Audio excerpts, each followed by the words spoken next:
Question 32 देखिए। The angle of elevation of an aircraft from A point A on the ground is 60 degree. After a flight of 30 seconds, the angle of elevation changes to 30 degree. The aircraft is flying at a constant height of 3500 root 3 meter at a uniform speed. Speed uniform है. Find the speed of the aircraft. तो हमें aircraft की speed निकालनी है। पहले तो आप question को ही समझें कि क्वेश्चन क्या कह रहा है। आप समझो, मान लो जैसे यहां कोई एयरक्राफ्ट उड़ रहा है, मैं इसको देख रहा हूं, तो मेरी और इस एयरक्राफ्ट के बीच में जो एंगल ऑफ एलिवेशन है वो कुछ ज्यादा बन रहा है, क्योंकि देखो मेरी आंखों के सामने से ऐसे एंगल को मेजर करेंगे तो यहां कुछ ज्यादा एंगल बनेगा। लेकिन अगर वो कहीं दूर चला जाए, मैं थोड़ा नीचे देखना पड़ेगा मुझे, और एंगल ऑफ एलिवेशन कम बनेगा। यानी एंगल ऑफ एलिवेशन अगर कम हो रहा है, पहले यहां था तो एंगल ऑफ एलिवेशन ज्यादा था, अब वो थोड़ा आगे चला गया है तो एंगल ऑफ एलिवेशन मुझे यहां देखना पड़ रहा था, अब यहां देखना पड़ रहा है, यानी कुछ कम हो जाएगा, यानी वो थोड़ा आगे बढ़ गया है, ये वो कहना चाहता है। यहां मान लीजिए वो एयरक्राफ्ट है और इस हाइट पे वो उड़ रहा है, this is the point A, उसने नाम दे रखा है ये, और ये बीसी हमारा एयरक्राफ्ट है। तो ए पॉइंट से इस एयरक्राफ्ट बी पॉइंट पर जो एयरक्राफ्ट है उसके बीच का जो एंगल ऑफ एलिवेशन है वो 60 डिग्री बन रहा है। अब वो कह रहा है कि कांस्टेंट हाइट पर वो उड़ रहा है, यानी कि पहले वो यहां था तो यहां तो चला जाएगा लेकिन हाइट कम नहीं होगी, क्योंकि हाइट उतनी मेंटेन वो कर रहा है, यानी वो थोड़ा आगे बढ़ गया और वो मान लो सम यहां डी पॉइंट पे आ गया, तो हाइट अभी भी इतनी ही है, जो डी हाइट है वो अभी भी सेम है।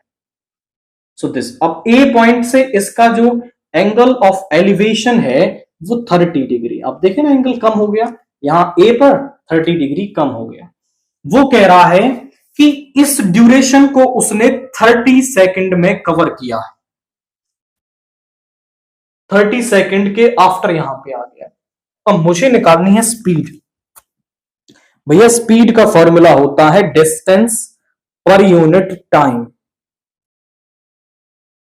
मुझे इस ड्यूरेशन का टाइम तो पता है 30 सेकंड, अगर मुझे ये सीई डिस्टेंस और मिल जाए तो मैं यहां पुट करके इसकी स्पीड बता सकता हूं। तो मुझे सारा काम इस सीई को निकालने के लिए करना है, तो हम यहां पे कह देंगे बीसी और इज इक्वल टू डीई। ये क्या है? हाइट ऑफ एरोप्लेन है या एयरक्राफ्ट है, ये उसकी हाइट है एयरक्राफ्ट की। अब यहां पर जो ये बीसी और डीई मुझे दे कितना रखा है, गिवन है ये मुझे, that is 3500 root 3 metre. Now let जो ये एसी है इसको मैंने एक्स मान लिया, दिस इज एक्स, एंड इसको मान लिया सम वाई, तो CE is equal to Y.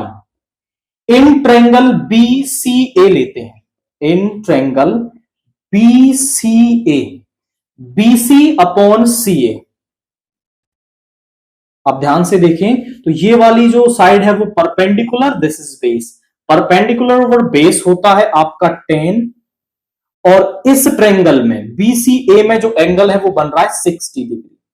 ये जो बीसी है ये हमारे पास है 3500 रूट 3, और जो सी ए है वो तो हमारे पास एक्स है, और 1060 होता है रूट 3 अपॉन 1, क्रॉस मल्टीप्लाई कर लो तो यहां आ गया x into root 3 is equal to 3500 root 3।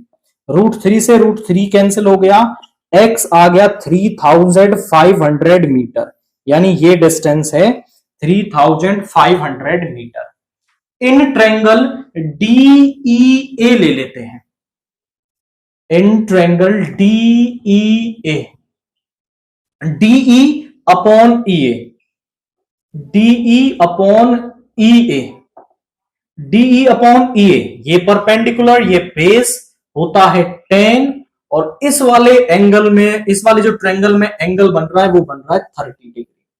DE तो हमें पता है 3500 रूट 3 और ये है x प्लस वाई, ये जो पूरी डिस्टेंस है x प्लस वाई है और tan 30 होता है रूट 3, क्रॉस मल्टीप्लाई कर लो। x plus Y is equal to 3500 root 3 into root 3 यानी 3500 इंटू 3 और x की भी वैल्यू हम निकाल चुके हैं 3500 प्लस वाई, इसको मल्टीप्लाई कर लो 0 0 15 10,500 इधर ले जाओ। y is equal to 10,500 minus 3,500 is 7,000 metre, यानी कि वो जो 30 सेकंड में जो डिस्टेंस उसने ट्रेवल की है वो हमारे पास 7,000 मीटर ट्रेवल कर ली। अब बस मेरा काम हो गया, मुझे 30 सेकंड में जो डिस्टेंस उसने ट्रेवल की वो मिल गई। मुझे निकालना है speed of aircraft. Speed of aircraft होगी distance per unit time. Distance है हमारे पास 7,000 और टाइम है 30, तो इसको डिवाइड कर लेंगे। 3 2 जा 6, 1 3 3 जा 9, 3 3 जा 9 पॉइंट मीटर पर सेकंड अप्रोक्स, यानी ये हमारे पास उस एयरक्राफ्ट की स्पीड आ रही है। क्वाइट सिंपल लॉजिक है। अब आपको ना ट्रायंगल थोड़े ध्यान से लेने हैं, पहले बी सी ए में लेना है ताकि हम ये एक्स पहले निकाल पाए, ताकि हम उसे यहां यूज कर लें। अगर आप डी ई ए में ले लोगे ना पहले, तो फिर यहां कंडीशन रुक जाएगी आकर के, फिर आपको पहले वाले में लेकर के एक्स निकालना होगा और पुट करके तब आपको वाई यहां पर मिलेगा। तो बेटर है आप पहले इसमें लें फिर इस दूसरे वाले ट्रायंगल में लें, तो आपको वाई मिल जाएगा, उसको टाइम से डिवाइड करना है और आपको स्पीड ऑफ एयरक्राफ्ट यहां पर मिल जाएगी।